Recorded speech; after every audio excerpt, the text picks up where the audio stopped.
humans for? What do we need humans for? Or at least, what do we need so many humans for? Do you have an answer in the book? At present, the best guess we have is keep them happy with drugs and computer games. The idea of the social credit is to monetize everything, to give value to every single thing you do in life. It has positive potential in some regards. Most people will be willing to give up their privacy in exchange for much better healthcare based on 24 hours monitoring of what's happening inside their bodies. This is the end of human history. Not the end of history, the end of human dominated history. History will continue with somebody else in control. AI can even write a new Bible. All the other books of the other religions, humans wrote them. But our book, no. It came from some superhuman intelligence. Human rights are just like heaven and like God. It's just a fictional story. Companies like Apple and Google will have tons and tons of data on your body, on your most private affairs and conditions. We humans should get used to the idea that we are no longer mysterious souls. We are now hackable animals. By hacking organisms, elites may gain the power to re-engineer the future of life itself. In order to collaborate on a large scale, you need to convince everybody to believe in the same story. The engine of history is stories. And they don't even need to be true. What do we need humans? That's why we asked the question about them. What do we need Edomites for? And the Lord has the answer to that. Obadiah. First of all, I want to give all praises to Yahweh, Ba'ashem Yahushai, Ba'ashem Rakakadash. Double honor to the apostles and elders of Great Millstone. Salutation to all the brothers and a few sisters out there. This is like foreigners from the seed of Abraham, Isaac, and Jacob. Shalom in Hebrew, which means peace. This is why we call this man the devil. This is why we come against these people. Because these people come against us. They come against people in the world. But this guy boldly, this is old. This is just like a, a collection of evil, the evil things that comes in this man's mind that he says so bluntly and so freely. And he's not the only one, but he's one of the main guys that has the gall to say these things with no repercussions, no fear. All right, just flat out evil, And here it is: when you speak against these people, you're considered to be evil and wicked. But they themselves, look all the evil that they bring in. They saying they want to get majority of the people of the earth gone, right? That's why they had the thing called the Georgia Guidestone. And the Georgia Guidestone, it was written that they was gonna take the world's population down to 500 million. So what is the plan for the rest of the people? So anybody that comes in our videos that be talking shit, all you guys talk about this, and all you guys are about that. You better check yourself, because the enemy does not have you in mind at all. For all you Negroes, Latinos, Native Americans that's pro this world, the enemy does not have you in mind. Matter of fact, according to what they say, not only are you hackable, not only are you an animal, you're useless. You need purpose. You serve no purpose.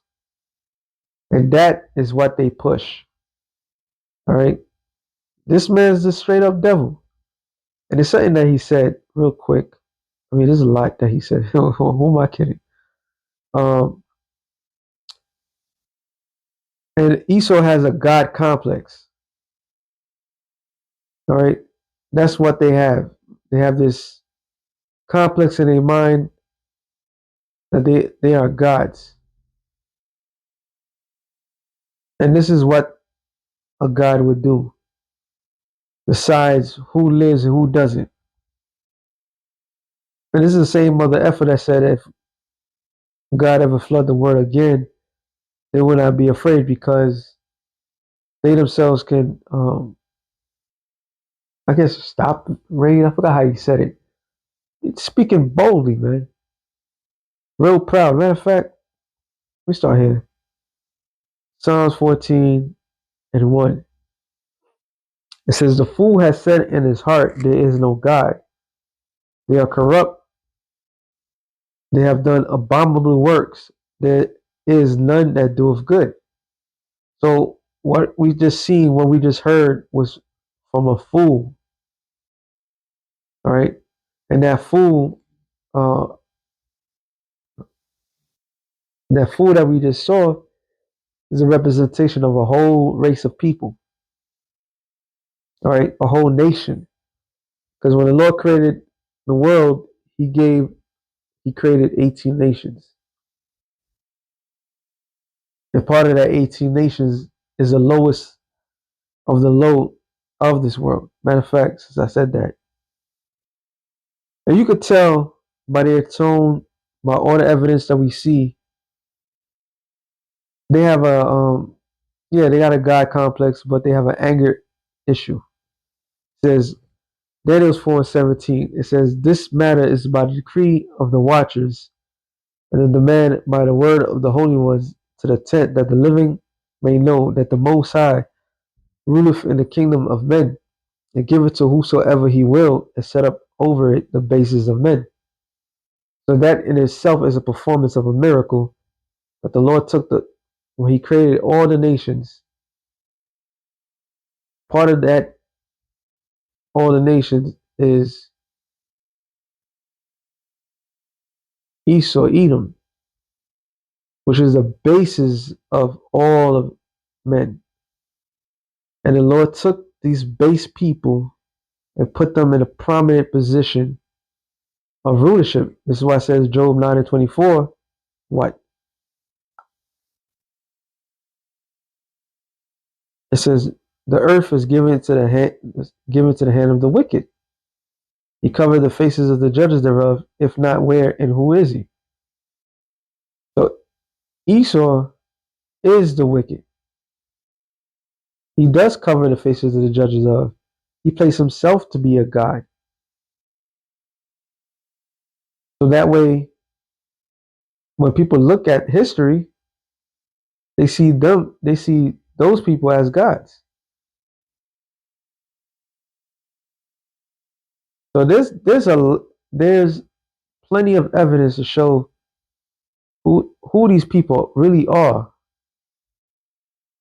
all right, and how they really think of everyone.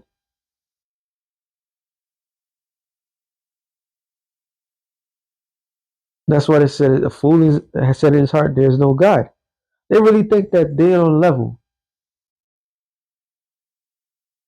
They really truly believe that they are in a fucking level.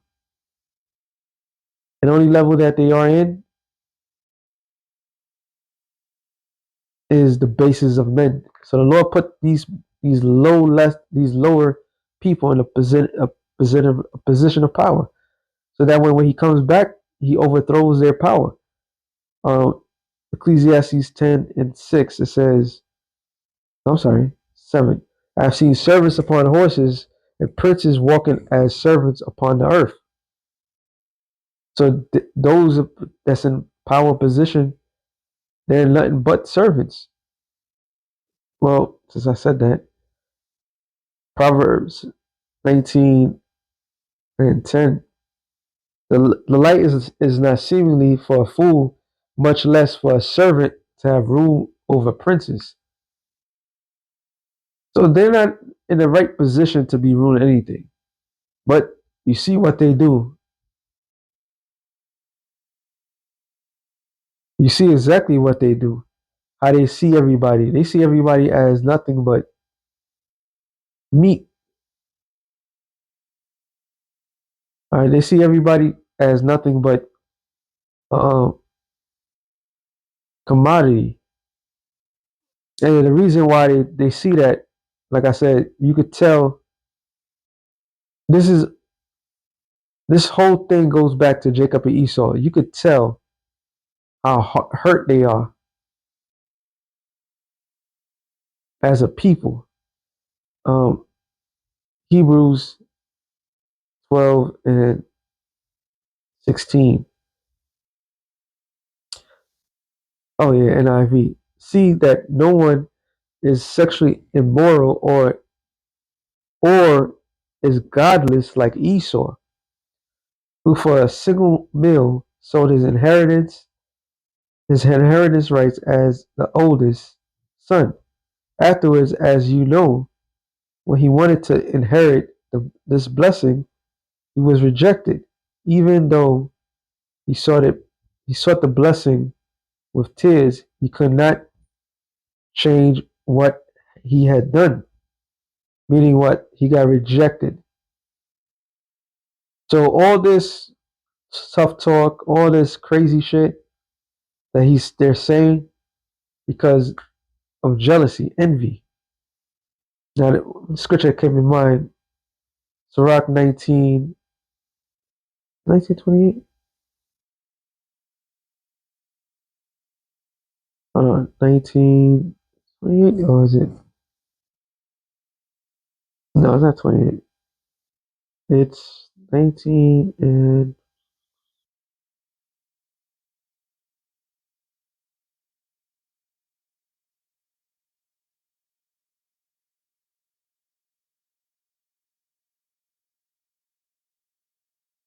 it is this one, but that's how, hold on,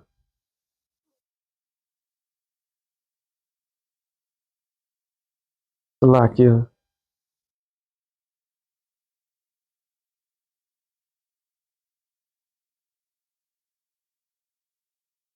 I start at 19 and 20.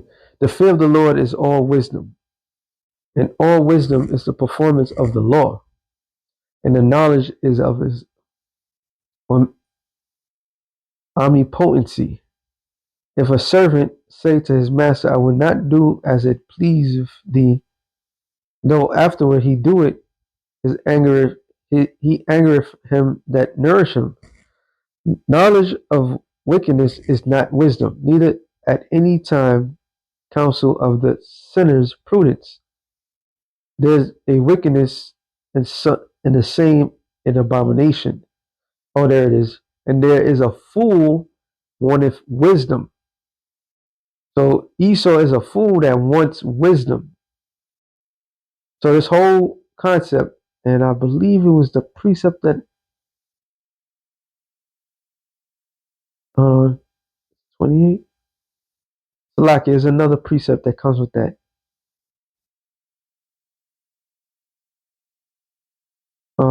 Proverbs.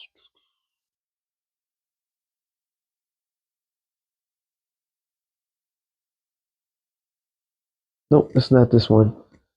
But yes, Esau is a fool that wanteth knowledge. All right. So everything that he's doing now, or has been doing, is because he wants the Lord, something that we're granted, we were blessed with, that leads these people to be in utter jealousy. Okay, utter jealousy. That's what Esau he has right now. So all that tough talk that this guy has, that's not knowledge of they came up with themselves. That's knowledge from on high. But on the left hand side, 2 Thessalonians 2:7. This is not sorry. 8. And then shall the wicked be revealed. I'm sorry, 9. Whoso, I say, even him whose coming is after the working of Satan with all power, lies, and lying wonders. So, fool wanted knowledge, couldn't get the knowledge, so he left them with what? Knowledge on the left hand side, which is not true power, which is not true wisdom. So the working, when you go into the word for working in the Greek, is energeo, right? So he's coming with the energy of Satan, with all power, signs, and lying wonders. It's technology, all right? And with all deceivableness of unrighteousness in them that perish. So they got the majority of the people of the Lord. That's why the scripture says here, 2 Corinthians 4 and 3. But if our gospel be hid, it's hid to them that are lost. So the victims of all the matters is those that were lost souls, which is 2/3, in whom the God of this world blinded the minds of them which believe not, lest the light of the glorious gospel of Yahushua, who is the image of the Most High, should shine unto them. So there's people that fell victim to this man's power. All right. So yeah, power was given unto him. Power is given unto these devils. But it's not the power, it's not the ultimate power, the jealousy, the envy that they have. And you could tell, you could clearly tell that Esau is on a power tripping right now. He's in the ultimate power trip. It says, in them that perish because they receive not the love of the truth, that they might be saved. So that goes into that. What was the other one I was gonna get? Oh,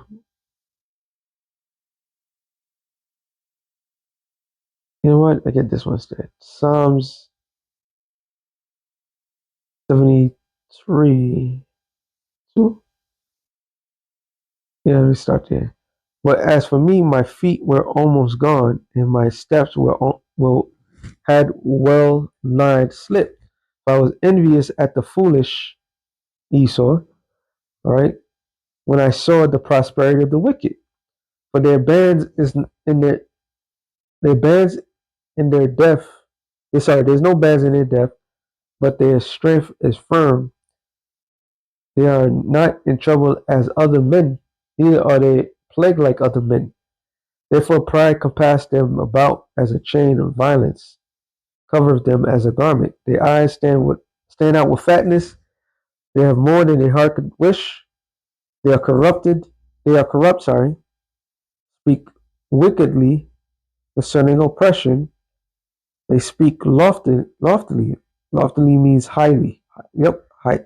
The Hebrew word is mar, marwar, marwan, one, marwan. Height, elevation, elevate. So they speak highly. You heard how that man give up um, all those, what do you call that shit called again? Not clips. Well, they made it a clip. All those talking points, and you see how highly he thinks of himself. Pride. It says they set their mouth against the heavens, and their tongue walketh through the earth. So they set their mouth against the heavens. That's what coming against the Most High. Everything that he said was utter pride, hackable, man, a hackable. All right, no purpose. All right, too much people. They don't need them. That's pride, yo. That's speaking against what the Lord created. The Lord said, "Be fruitful and multiply." These people are doing the complete opposite because they want to bring in a new world order agenda. Therefore, his people return hither. Waters of the full cup are rained out to them. That punishment, that judgment. And they say, how doeth the Most High know? Is there knowledge in the Most High? Behold, these are the ungodly who prosper in the world. They increase in riches. Verily I, verily I have cleansed my heart in vain, and washed my hands in innocence. For all the day long have I been plagued and chastised every morning. If I say I will speak thus, behold, I shall offend against the generation of thy children. When I thought to know this, I was too much painful for me, too much painful for me, until I went to the sanctuary of the Most High, and then understood I the end. Surely thou didst set them in a slippery places, though that cast them down unto destruction. How are they brought into desolation, as in a moment they are utterly consumed with the terrors. So their end is going to be greatly terrible. All right. And the Lord's doing his purpose. He's raising this devil up. Just a terrible part. So allowed, Esau, Edom, the so-called white man, Yahweh Bashem Yahushua got your number. So with that being said, shalom to the elect, the nations, shalom.